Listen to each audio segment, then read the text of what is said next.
রক্তশূন্যতা বা অ্যানিমিয়া আমাদের রক্তের এমন একটি অবস্থা যেখানে ব্লাডের হিমোগ্লোবিন বা রেড ব্লাড সেল স্বাভাবিক সংখ্যার চাইতে কমে যাবে এবং এতে আমাদের ব্লাডের অক্সিজেন পরিবহনের ক্ষমতাও কমে যায়। আমরা যদি একটু উন্নয়নশীল দেশগুলোর দিকে তাকাই, WHO এর মতে উন্নয়নশীল দেশে প্রতি 10 জন মহিলার মধ্যে 6 জন অ্যানিমিয়াতে আক্রান্ত। আমরা যদি আমাদের দেশের দিকে একটু ফোকাস করি, আমাদের দেশে দেখা যাবে 37 থেকে 45% নারী, শিশু, কিশোরী, গর্ভবতী, প্রসূতি মা এরা বিশেষভাবে অ্যানিমিয়াতে আক্রান্ত। বেসিক্যালি আমাদের দেশে নিউট্রিশন ডেফিসিয়েন্সি অ্যানিমিয়াটাই পরিলক্ষিত হয়।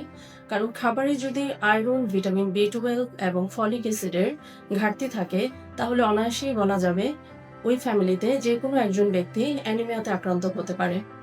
আমরা কি লক্ষণ দেখলে সাধারণত বুঝতে পারবো যে আমরা অ্যানিমিয়াতে আক্রান্ত হয়েছি?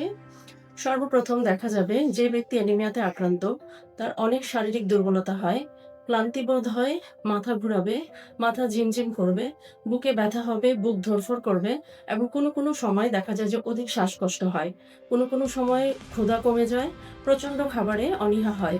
দীর্ঘদিন যাবৎ যদি এ ধরনের সমস্যাগুলো হতে থাকে তাহলে এগুলোকে ইগনোর করা যাবে না।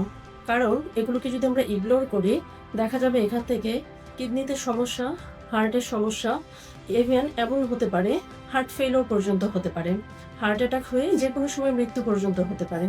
এবং এক্ষেত্রে আরো একটি বিষয় লক্ষণীয়, দেখা যায় যে অ্যানিমিয়াতে আক্রান্ত পেশেন্টের ফুসফুসেও সমস্যা হয়ে যায় এবং লো ইমিউনিটি হয়, প্রচণ্ড মাংসপেশিতে দুর্বলতা কাজ করে।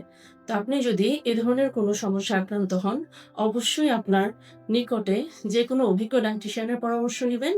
কারণ আপনার ডায়েটিশিয়ান আপনাকে সিলেক্ট করে দিবে কোন ধরনের খাদ্যগুলো আপনার জন্য নির্ধারিত এবং আপনার আর কোন সমস্যাগুলো এগুলোর সাথে জড়িত।